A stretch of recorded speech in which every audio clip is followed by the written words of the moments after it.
What's the worst thing that has ever happened to you in your part-time job? You may have been caught skipping a shift, made to do some horrible tasks, or maybe had a mean boss. Well, that is nothing compared to what happened at my work. I was framed for a crime that I didn't commit and almost ended up in jail.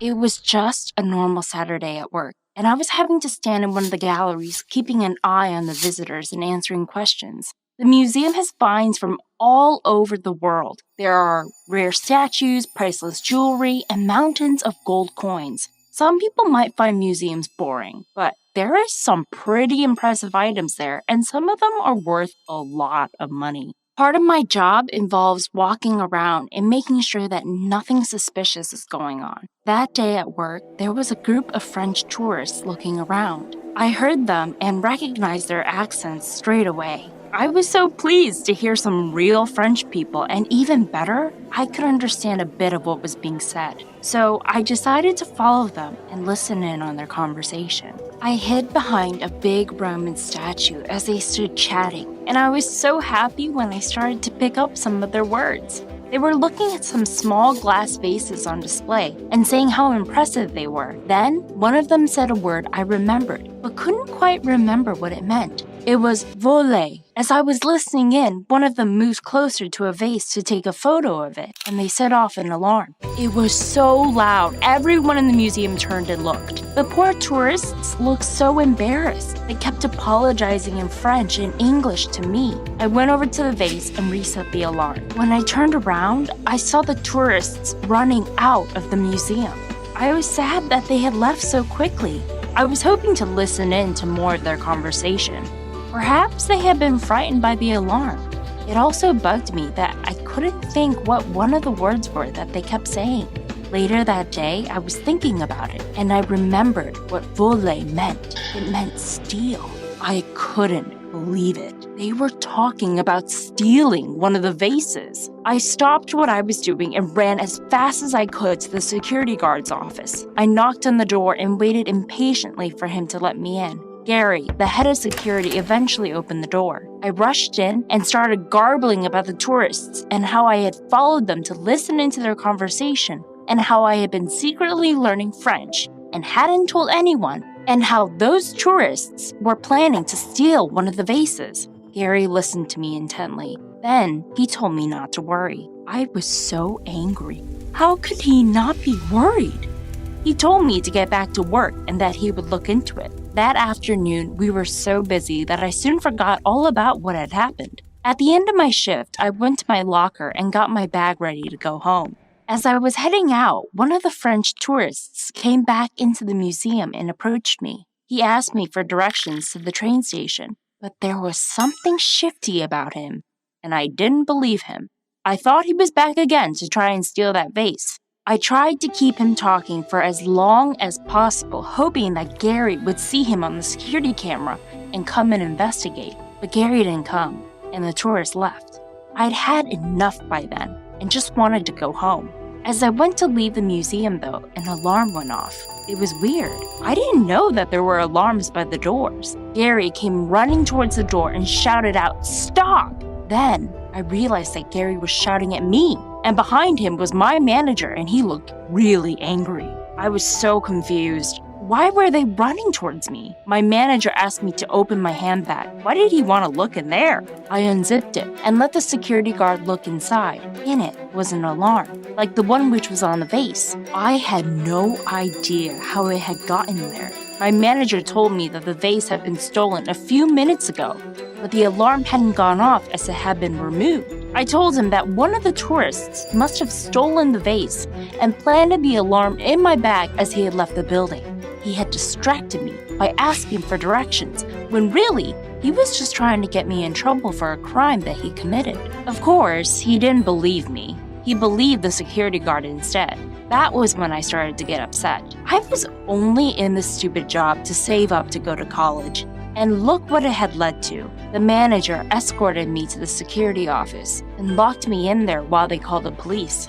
I screamed and shouted that I was innocent and that I needed to be let out, but no one came. Eventually, the police arrived and they started to question me. I couldn't believe that they were making all of this fuss over a vase. Then, one of them let slip that the vase was worth millions. I had no idea a vase could be worth so much. They told me that I was free to go, but there would be an investigation, and they would be searching my house for the vase. My parents turned up to collect me, and they were so angry. I tried to explain to them what had happened, but they didn't listen at all. When we got home, I went to my room as I was told, but I knew I couldn't stay there. I had to get out and prove my innocence, so I waited until I could hear my parents were busy, and I snuck out of the house. I could hear them shouting after me, but I ignored them and started to run. I headed to the train station as I knew I needed to catch those tourists before they left town with the vase. When I got to the station, it was really busy. It was rush hour and there were people everywhere. I went to the top of a staircase and looked around, studying the crowd. Then I saw them. The group of tourists were about to get on a train. I didn't know what to do next as I hadn't thought that far ahead, so I did the only thing I could think of. I pointed at them and shouted to everyone that they were thieves and needed to be stopped. But no one did anything. People just looked at me or walked past. So I carried on shouting, but it was too late.